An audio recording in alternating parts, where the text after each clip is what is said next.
Kannur central ജയിലിൽ തടവുകാർ തമ്മിൽ ഏറ്റുമുട്ടി 11ാം ബ്ലോക്കിന് സമീപമാണ് ഏറ്റുമുട്ടലുണ്ടായത്. തലയ്ക്ക് പരിക്കേറ്റ തടവുകാരനെ ആശുപത്രിയിലേക്ക് മാറ്റി. കാപ്പ തടവുകാരൻ അശ്വിൻ ആക്രമിച്ചെന്നാണ് മൊഴി. സജോ ദേവസ്യ ചേർന്ന്. സജോ, എന്താണ് ഈ ആക്രമണത്തിന് പ്രകോപനം? ഈ പരിക്കേറ്റ ആളുടെ ആരോഗ്യനില ഇപ്പോൾ എങ്ങനെയുണ്ട്? സുഹൈൽ, ഇന്ന് വൈകിട്ടോടുകൂടിയാണ് കണ്ണൂർ സെൻട്രൽ ജയിലിൽ തടവുകാർ തമ്മിലിടിച്ചത്. 11ാം ബ്ലോക്കിന് സമീപമാണ് രണ്ട് തടവുകാർ തമ്മിൽ ഏറ്റുമുട്ടിയത്. കാപ്പ തടവുകാരനായ അശ്വിൻ മോഷണക്കേസ് പ്രതിയായ നൌഫലിനെയാണ് മർദ്ദിച്ചത്. നൌഫലിന് തലയ്ക്ക് പരിക്കേറ്റു. പിന്നാലെ കണ്ണൂർ ജില്ലാ ആശുപത്രിയിലേക്ക് എത്തിക്കുകയും ചികിത്സ തേടുകയും ചെയ്തു. ചികിത്സയ്ക്ക് ശേഷം ഇപ്പോൾ നൌഫൽ ആശുപത്രി വിട്ടിട്ടുണ്ട്.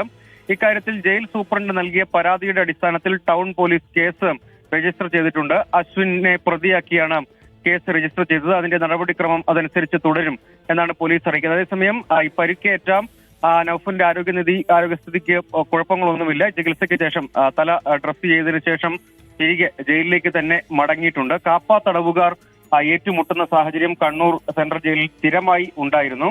അങ്ങനെ കണ്ണൂർ സെൻട്രൽ ജയിലിന് പുറത്തുള്ള പലവിധ കാരണങ്ങളുടെ പേരിൽ തടവുകാർ ഏറ്റുമുട്ടുന്ന നിരവധി സംഭവങ്ങൾ ഉണ്ടായിട്ടുണ്ട്. അത്തരത്തിൽ 5 കേസുകൾ ഏതാണ്ട് കഴിഞ്ഞ വർഷം അവസാനം മാത്രം 5ഓളം കേസുകൾ കണ്ണൂർ ടൗൺ പോലീസ് രജിസ്റ്റർ ചെയ്തിരുന്നു. അതിന് തുടർച്ചയായാണ് മറ്റൊരു കേസ് കൂടി. ഇത്തരം സംഭവങ്ങൾ തുടർച്ചയായി കണ്ണൂർ സെൻട്രൽ ജയിലിൽ ആവർത്തിക്കുന്ന സാഹചര്യവുമുണ്ട്. ശരി, സജോ ദേവസ്യാണ് വാർത്തയുടെ വിശദാംശങ്ങൾ നൽകിയത്. അകത്തായാലും പുറത്തായാലും ക്രിമിനൽ സ്വഭാവത്തിൽ ഇവരുടേതൊന്നും മാറ്റം വരുന്നില്ല.